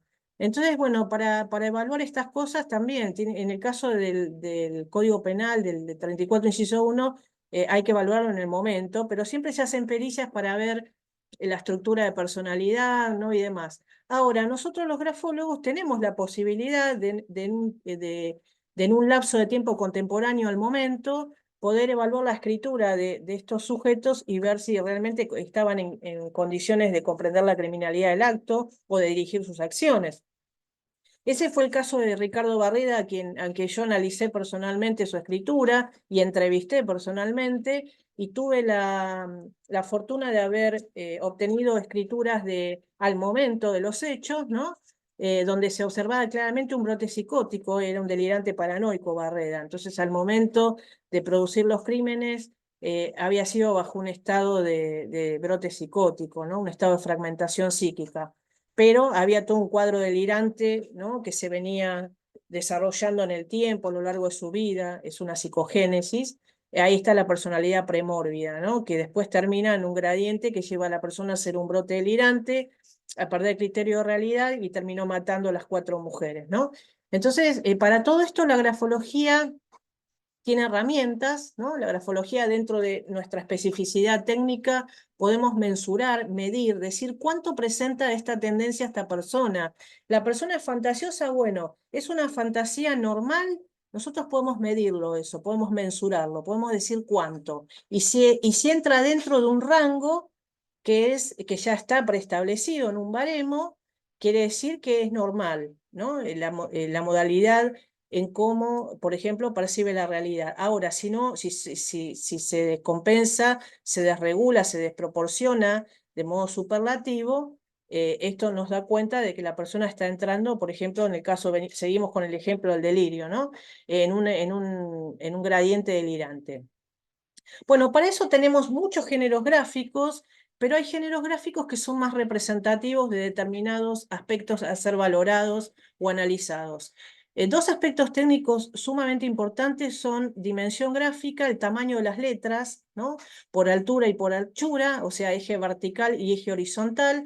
Para poder informar el tamaño de la letra lo hacemos por eje vertical, por altura. La altura de las letras, ¿no? Cuánto mide de acá hasta acá arriba, ¿no? Nos habla o sea, nos informa sobre cómo se valora autoestimativamente la persona, cómo se percibe autoestimativamente. ¿Se percibe ajustadamente o se percibe más, se cree más de lo que es?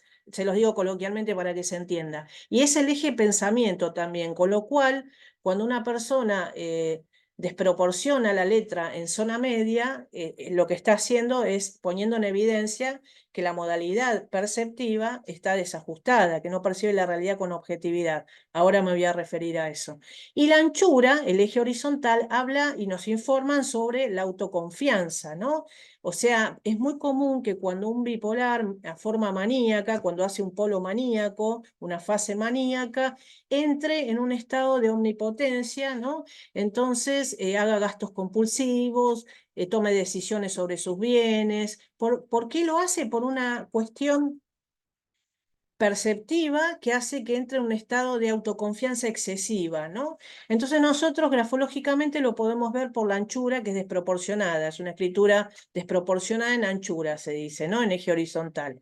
Entonces, el eje vertical habla de la autoestima, del eje pensamiento, habla de mucho más, pero les estoy hablando de los aspectos que nos importan a la intervención de hoy, ¿no? O sea, una de las características del desarrollo del curso de actualización de los 8 géneros es que lo que hice fue un desarrollo de todos los aspectos técnicos acerca de todo lo que nos informan.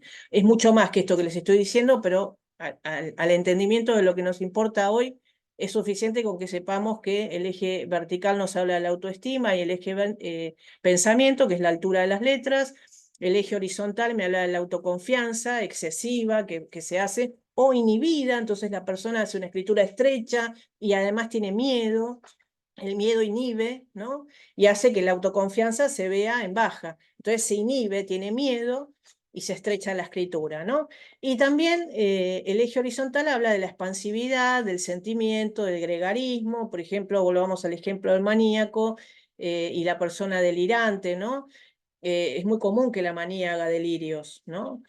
Cuando está en un gradiente psicótico. Entonces la persona entra en una excesiva autoconfianza, en un excesivo gregarismo, se pone indiscreto con los demás, bueno, entra en toda una cuestión de exacerbación, ¿no? En muchos dominios de su personalidad, hasta en el sexual. Bueno, entonces tenemos que vamos a medir los grafólogos lo que es el eje vertical y el eje horizontal de las letras, ¿no?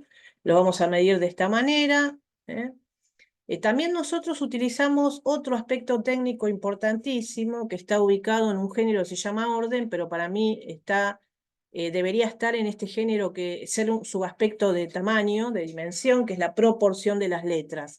De hecho, el sistematizador de la grafología, que fue Jules Crépy-Jamin, ubica justamente la proporción en dimensión, ¿no? Dentro de las especies, cuando ustedes leen proporción, lo pone como dentro de dimensión, ¿no? Este es un dato importantísimo, no sé quién lo pasó a orden. Esto se los digo a los grafólogos, los que están viendo esto no le den bolilla, es un comentario para los grafólogos. Bueno, entonces, como les decía, el tamaño de las letras nos permite evaluar, ponderar cómo se percibe autoestimativamente la persona cuando medimos su altura y cómo se percibe en su autoconfianza cuando medimos su anchura, y la proporción dimensional de las prolongaciones superiores e inferiores tienen unos baremos y unas medidas esperables que si se sobrepasa o se inhibe, van a tener determinados tipos de informaciones que nos permite a nosotros realizar interpretaciones, ¿no? Pero ¿qué nos da la proporción? Así como les dije que el tamaño nos da la autoestima y la autoconfianza, el eje pensamiento y sentimiento, también la proporción nos da, nada más y nada menos nos habla del grado de armonía y equilibrio funcional del yo, ¿no?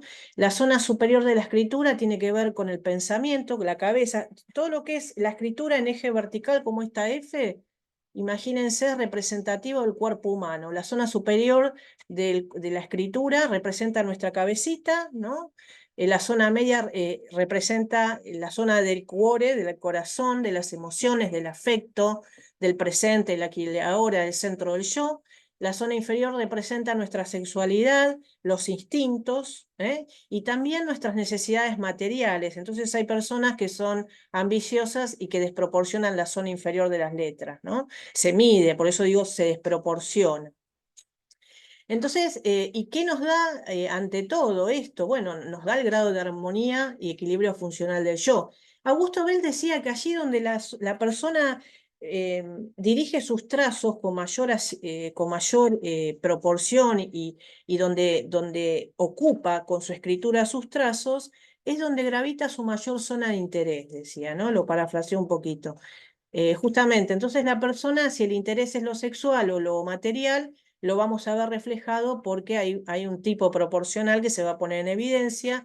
Si la persona tiene una predisposición a desarrollarse en el área del pensamiento y las ideas, en la zona superior está el éter, la fantasía, lo subjetivo. Entonces las personas que tienen ideación desproporcionan la zona superior, también las personas que son hipervigilantes. De hecho, se ve mucho en lo paranoide, en el tipo paranoide, ¿no? A veces paranoide es un rasgo y no forma parte de la estructura principal, pero sí son mixturas caracteriales que conviven, ¿no? Por eso les decía que el constructo de grafopatología tiene que ver con eso, con reconocer la mixtura de componentes caracteriales, ¿no? Entonces, volviendo al tema de la proporción gráfica, nos habla del grado de armonía y equilibrio funcional del yo en todas las esferas, ¿no? En la zona superior, que es representativa de las ideas, del pensamiento, de la fantasía, también de la autoridad. La zona media, que es representativa de las emociones, el afecto, el yo, el aquí y ahora. La zona inferior, que es representativa de la sexualidad, de los instintos sexuales. y de las ambiciones materiales, ¿no? Por ejemplo, el perverso suele tener un desarrollo en la zona inferior importante, proporcional, pero también suele mostrar una expresión conductual que se pone de manifiesto a través de la expresión de determinada forma, formas triangulares, formas angulosas, formas desviadas, orientaciones de jamba desviada y demás, ¿no? No voy a entrar en eso porque no es el tema que nos ocupa. Más adelante hablaremos. Bueno, también se miden las mayúsculas. Las mayúsculas se dice que son representativas del yo, en realidad, del yo por excelencia, ¿no? Pero toda la escritura es representativa del yo, ¿no? De la misma manera que toda la escritura es representativa de lo que es el consciente y el inconsciente conviviendo todo el tiempo, ¿no? De hecho, es por eso que se ponen de manifiesto letras reflejas, palabras reflejas. O sea, ¿qué son las palabras reflejas? Son las que cuando nosotros escribimos se manifiestan cuando nos movilizamos emocionalmente y nuestro sistema nervioso se activa, porque ante todo es el sistema nervioso el que escribe. Entonces nosotros manifestamos algún tipo de alteración de los aspectos técnicos. La escritura se vuelve irregular, se desvía la orientación de las letras, sale de lo que es la pauta de cómo viene escribiendo. Eso es el inconsciente también. Ahí demuestra por excelencia que el inconsciente no es solo la zona inferior. Esto se los digo también por una creencia de que el inconsciente está en la zona inferior de la escritura. El inconsciente está en toda la escritura. Bueno, otra cosa que les quiero comentar es que entonces, ante todo, el tamaño de las letras lo que habla y lo que informa es sobre los niveles de objetividad y subjetividad, en definitiva. Es medir nuestra autoestima, cuánto tenemos, cómo nos percibimos en nuestra autoestima, cómo nos percibimos en nuestra autoconfianza, ¿no? Y cómo funcionamos perceptivamente, ¿no? Y también conductualmente, ¿no?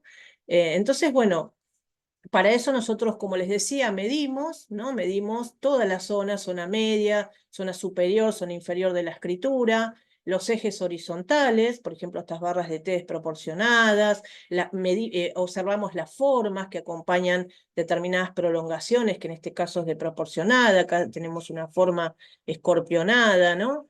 Es un gestotipo de grafología. Bueno, todo esto tiene interpretaciones, ¿no? Bueno, una escritura tiene que ser, para que sea considerada que entra dentro de lo normal, de lo esperable, ¿no? Del módulo esperable. El módulo es un parámetro o referencia frente al cual nosotros vamos a comparar si los aspectos que se objetivan de esa escritura pertenecen a estos módulos preestablecidos que ya están estudiados, como que son los módulos que dan cuenta de lo esperable. No quiero referirme en términos de normal y anormal, porque algo anormal no necesariamente es patológico, ¿no? Como es el caso del psicópata. Bueno, entonces, para que una escritura entre dentro de lo que es los tipos, el tejido gráfico que es esperable, tiene que ser proporcionada, tiene que tener una cadencia de movimiento cadenciada, mesurada, ¿no? Puede ser un poquito rápida, pero controlada a nivel movimiento, ¿no? Como es este caso, las distribuciones de las letras tienen que ser aireadas, las palabras también tienen que guardar su respectiva distancia, bueno, la presión gráfica tiene que ser homogénea, bueno, tienen que haber una serie de características que nos den cuenta de que responden a los módulos preestablecidos. Y entender, para este caso que nos ocupa, que el tamaño y las proporciones son emergentes al movimiento. Esto es bien de la escuela alemana, ¿no?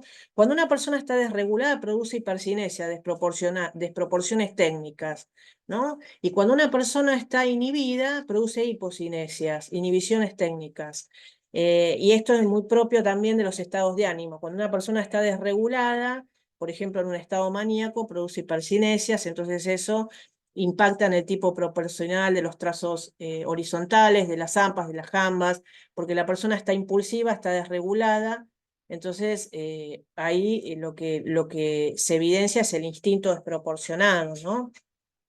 Esa neuroquímica absolutamente disfuncional, ¿no? Y cuando una persona está en un estado de ánimo inhibido, como puede ser una depresión, no solamente la cadencia del movimiento es lenta, ¿no? Se ralentiza la escritura, sino que también vemos que hay inhibición, ¿no? En todo el cuadro gráfico. Entonces siempre los tamaños, las proporciones son emergentes al movimiento, ¿no?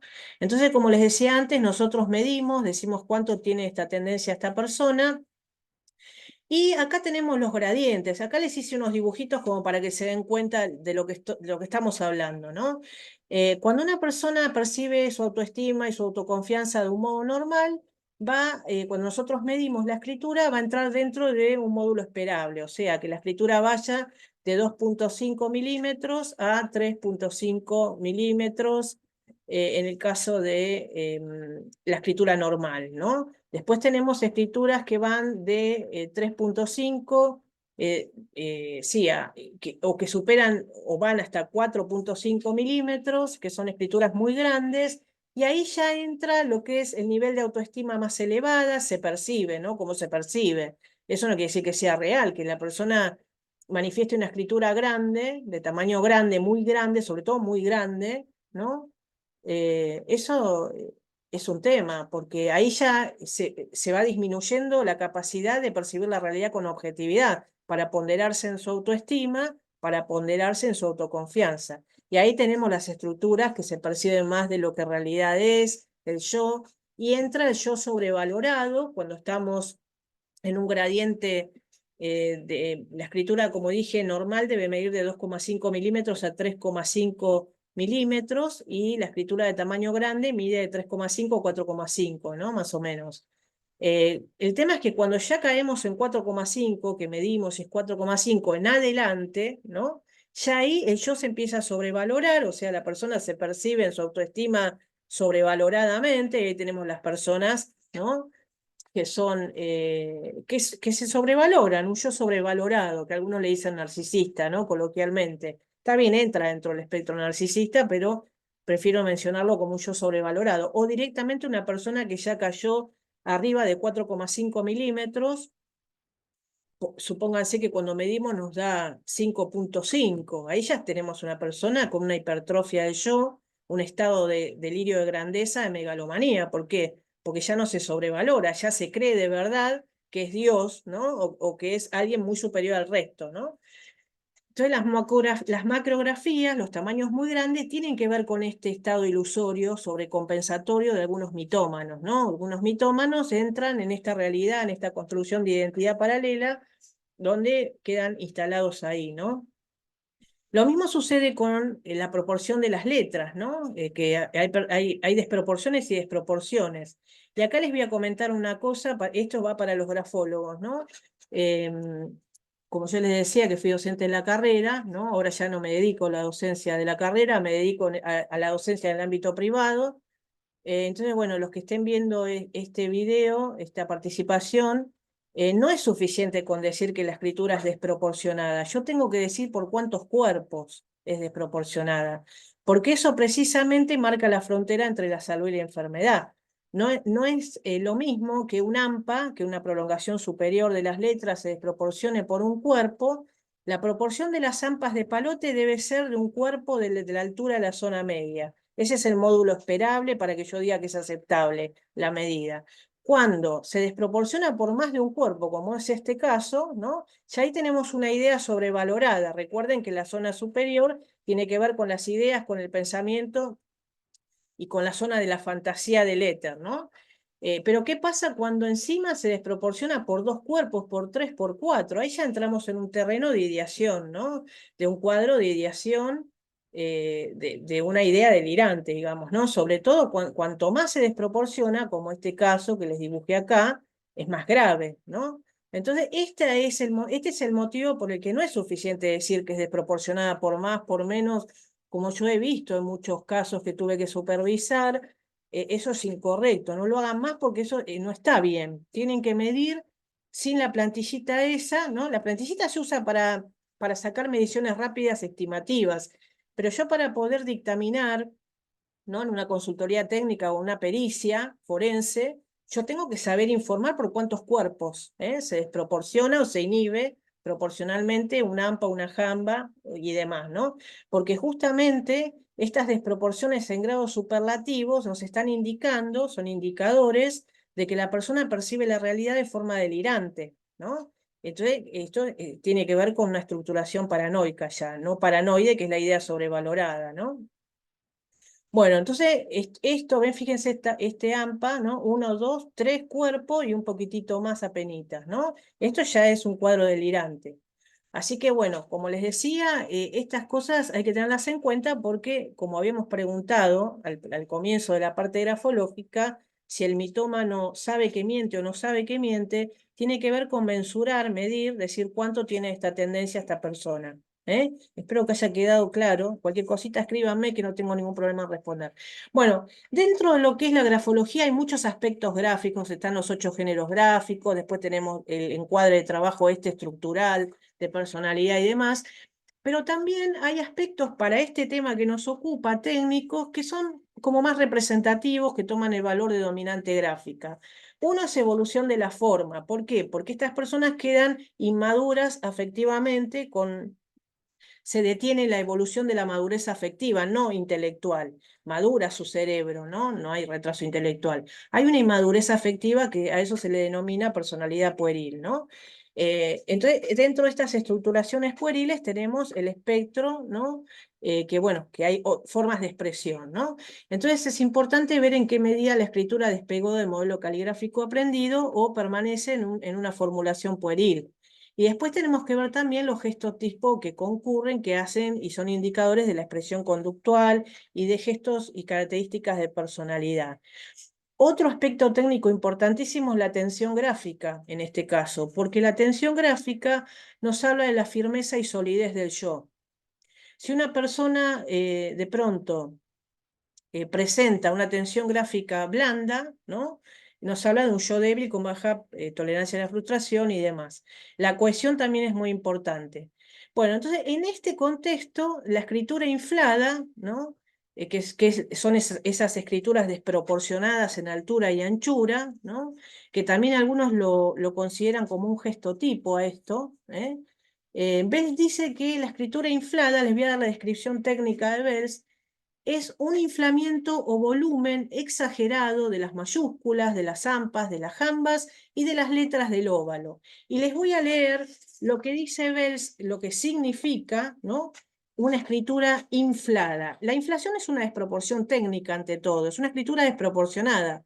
Por eso hay un volumen exagerado, se desproporciona, ¿no? Se pueden desproporcionar más las ampas que las jambas, depende de dónde dirige su interés, ¿no? Incluso estructuralmente la persona. ¿Qué dice Bells de la escritura inflada? Se los voy a leer textualmente del diccionario de Bells. Dice, imaginación sobreexcitada por el inflamiento de la idea del yo o de las tendencias inconscientes. Exceso de ilusión, de fantasía, de jactancia en los atributos y deseos personales. Satisfacción de sí mismo, vanagloria. Ausencia de ponderación y discernimiento de los juicios. Mitomanía, embustes, deseo de acaparar la atención sobre sí mismo, bluff, necesidad de sentirse importante. El sujeto desea ser todo, poderlo todo, sobrevalorar ilusoriamente su persona, sus posibilidades de acción. Los inflados en las AMPAs corresponden a necesidades egocéntricas de expansión de las propias ideas. El sujeto desearía tener poderes mágicos para asombrar a los demás, pero al no disponer de las palabras mágicas o de la varita mágica para dejar atónitos y embelesados a los espectadores, recurre a deformar, agrandar, complicar y fantasear las cosas, saliéndose de la órbita de la realidad. La imaginación es larga y amplia, el juicio corto. Refleja también el pensamiento mágico, infantil, poco maduro, de un razonamiento de subdesarrollo. Fíjense que acá ilustra de una manera superlativa, valga la redundancia, lo que es el inflamiento, que es este volumen exagerado, habla de mitomanía, de una sobrevaloración ilusoria de la persona, ¿no? Bueno, entonces ahí es la interpretación directa de Bells que les acabo de mencionar. Bueno, la escritura inflada presenta estas características que ustedes ven acá. Este es un cuadro desregulado, en un estado maníaco, básicamente en un gradiente maníaco, ¿no? Pero les quería mostrar cómo se inflan, ¿ven? Se desproporciona la zona media, un exceso de autoconfianza, de grandiosidad. Ahí entra el control omnipotente, ¿no? Cuanto más desproporcionada en ejes vertical y horizontal, más exceso de autoconfianza, autoestima, delirio de grandeza, estado de omnipotencia. Se sobrelevan, se desproporcionan las AMPAs, en este caso, ¿no? Las jambas también, porque el bipolar lo que tiene de forma maníaca es una exacerbación sexual, ¿no? Entonces la persona está en un estado de subjetividad, de una percepción desajustada de la realidad, en un estado de fantasía, ¿no? Y bueno, y además a la par está desregulada emocionalmente. El tamaño también nos da el tipo de regulación, desregulación emocional de las personas, por eso se mide, ¿no? Como ustedes pueden ver, es una escritura muy inflada, ¿no? Muy desproporcionada, las jambas también en este caso, y a veces concurren, pues, casi siempre, ¿no? Con rasgos de impulsividad, los gestotipo en golpe de látigo, como es este caso, nos habla de una persona en un estado de impulsividad, a veces son golpes de sable, que es una impulsividad más agresiva, ¿no? Con mayor agresividad, que predomina un ángulo acá en este caso, ¿no? En el golpe de sable, este es un látigo como dije, rasgos escorpionados que hablan de instintos sádicos, ¿no? Eso se ve muchísimo, la crueldad, el sadismo, que se ve muy, como que se suele ver muy junto en el combo todo este despliegue, ¿no? Después tenemos la escritura yointoye, muy bucleada intraletra, como ustedes pueden ver en lugares, en sitios que por norma caligráfica no debería existir un bucle, como vemos acá en la D, por ejemplo, en la C, en la I, ¿no? Que quiso escribir capacidad. Entonces, eso quiere decir que hay un exceso de seducción, de intentar, ¿no? Seducir, manipular la realidad, ¿no? Bueno, en un contexto de una escritura de tensión blanda y dura, sobre todo cualitativamente blanda, un yo débil con baja tolerancia a la frustración. Entonces, miente para encubrir, ¿no? Ese estado de debilidad y de dolor de ese yo que se estructuró como débil, ¿no? Y se instaló en un yo ilusorio, ¿no? Acá vemos también una escritura muy inflada, una zona superior ilusoria, fantasiosa. Estas personas entran en estados de mitomanía, eso les quería mostrar, ¿no? A la par una escritura yointoye con profusión de bucles, muchos bucles intraletra, ¿no? Como pueden ver, nudos, los nudos tienen que ver con traumas, con expresiones traumáticas infantiles, dolorosas. Después acá también concurre con una fragmentación, un collage ineficaz, se le dice técnicamente, acá también, ¿no? Eso tiene que ver que operan mecanismos disociativos, ¿no? Ahí estamos viendo mecanismos presicóticos, ¿no? Eso está muy en consonancia con la mitomanía, encontrar mecanismos presicóticos, como comenté con anterioridad, negación, proyección, escisión, disociación, que tienen que ver con mecanismos que tienden a segregar de la conciencia ante lo intolerable, ¿eh? Y bueno, y un yo muy débil, una tensión extremadamente blanda, con profusión de collage, que son rasgos disociativos, ¿no? Ahí hay esta cohesión como un género gráfico súper representativo también, ¿no? En algunos la cohesión es muy ligada, en el paranoico es muy ligada porque persiste en la idea, en este caso de sostener la mentira. Son distintas formas de manifestarse a nivel estructural los cuadros, ¿no? Y obviamente también vemos mucha impulsividad, un estado de exacerbación del yo, de exceso de autoconfianza, de una fantasía ilusoria, un exceso de grandiosidad, un estado de grandiosidad, y bueno, la profusión de escritura yointoye, muy bucleada, ¿no? Bueno, y también acá vemos, como ustedes pueden ver, ¿no? Una escritura de una macrografía, yo les digo, es una escritura enorme, ¿no? Si la medimos, yo que la medí, es una escritura que supera ampliamente los 4.5 y que tienen que ver con una autoestima más que sobrevalorada, en un estado de omnipotencia total. Acá opera el mecanismo de control omnipotente, desproporcionada en altura y anchura, que tiene que ver con una descompensación subjetiva, perceptiva, al momento de ponderarse en su autoestima y autoconfianza, lo que le confiere al cuadro un yo grandioso, megalómano, ¿no? Una hipermotricidad que tiene que ver con el estado maníaco, ¿no? La hipercinesia, entonces se desproporcionan, se ponen impulsivos, verborrágicos, agreden, ¿no? Son invasores hacia los otros, ¿no? Se ponen crueles, fíjense que acá vemos un rasgo súper escorpionado. en un contexto de zona media de tensión blanda, un yo débil, baja tolerancia a la frustración, por eso reacciona instintivamente, con tanta impulsividad, ¿no? Y con algunas polaridades que la tensión blanda convive con durezas, ¿no? En el eje inferior, en la expresión del instinto, de lo que es la impronta instintual, y también en eje horizontal hacia los otros, ¿no? La escritura es el camino del yo al tú, ¿no? Todos los rasgos que van de izquierda a derecha son hacia los otros. La escritura es el camino del yo al tú permanentemente, ¿no? Bueno, y también acá vemos, para mostrarle otro ejemplo, una escritura muy inflada, desproporcionada también. Esto tiene que ver con cuadros delirantes, mitomaníacos, una persona que no percibe adecuadamente la realidad. Fíjense cómo se introyectan letras más que adosadas, pegadas. Algunas están, acá involucra la capacidad de discriminar incluso entre una idea y la otra, ¿no? Ahí se complejiza más por un aspecto técnico que es distribución entre letras.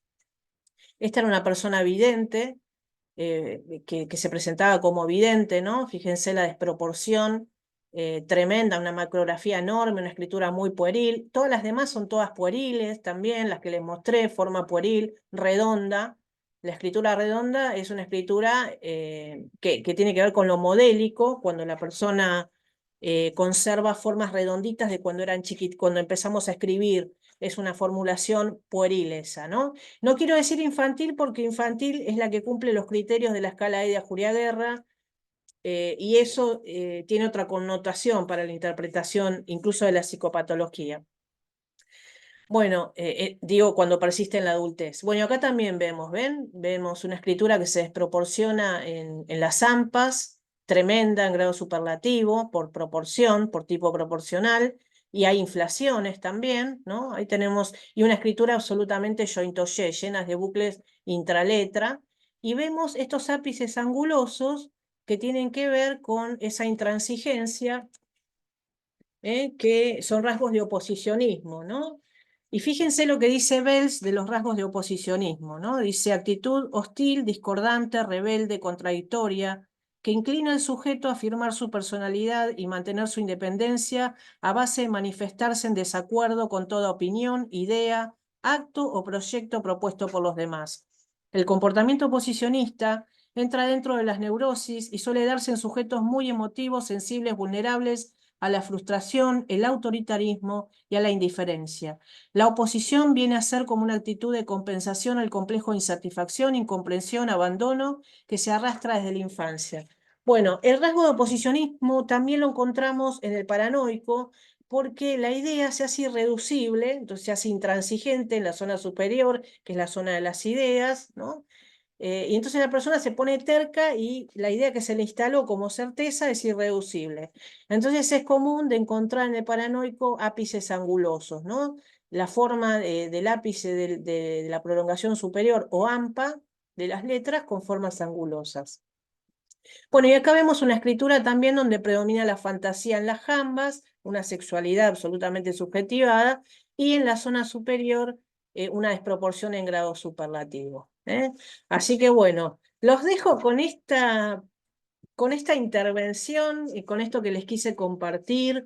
Me parece que es importante que tengamos en consideración el valorar los aspectos técnicos, grafológicos, ¿no? Dentro de cada contexto de personalidad, de estructuración. No tomarlos a la ligera, no interpretar las cosas a la ligera, y analizarlo con una profundidad determinada, que es lo que intenté mostrarles hoy. Que no es suficiente con decir esta persona tiene rasgos de mentira, sino que es muy importante que nosotros podamos ver dentro de la mentira, dentro de qué estructura concurre y qué gradiente, en qué gradiente, ¿no? En este caso perceptivo, se encuentra el cuadro, y ahí podemos medir. Nosotros los grafólogos tenemos las herramientas para medir. Así que, bueno, quería mostrarles eso, que esa es la diferencia entre un mentiroso y un mitómano, ¿no? Precisamente el gradiente perceptivo. Y una cosa que les quiero comentar como para finalizar es que a veces convive en forma simultánea un psicópata con rasgos, ¿no? Que nos alejan de lo que sería lo esperable, ¿no? Entonces, nada es absolutamente mutuamente excluyente, ¿no? Hay cosas que aparecen combinadas y en eso se destaca la grafología, en poder singularizar cada cuadro dentro de su propia complejidad. De hecho, hay criminales muy conocidos, ¿no? Que además de ser psicópatas, han desarrollado cuadros delirantes, por ejemplo, ¿eh? Así que bueno, estas cosas hay que decirlas, que hay delirantes que tienen rasgos psicopáticos, rasgos perversos, rasgos sádicos, características de mucha maldad, de mucha malignidad, de mucha inempatía, que hay delirantes que tienen características diferentes entre los tipos delirantes, ¿no? Ya sea por las formas en que se presenta el cuadro delirante, como también dentro de su propia singularidad, ¿no? Que tiene que ver con lo fáctico que les comentaba antes, con la narrativa personal, con lo que le pasó en la vida, con lo que tiene de personal esa persona. Así que bueno, los dejo, como les decía, cualquier cosa pueden escribirme, ahora les voy a dejar mis datos, y bueno, y no tengo ningún problema en responder a sus consultas. Espero que hayan disfrutado de este encuentro, gracias por estar ahí y nos estamos viendo dentro de un tiempito para poder compartir algún otro pensamiento y conocimiento. Un abrazo muy grande.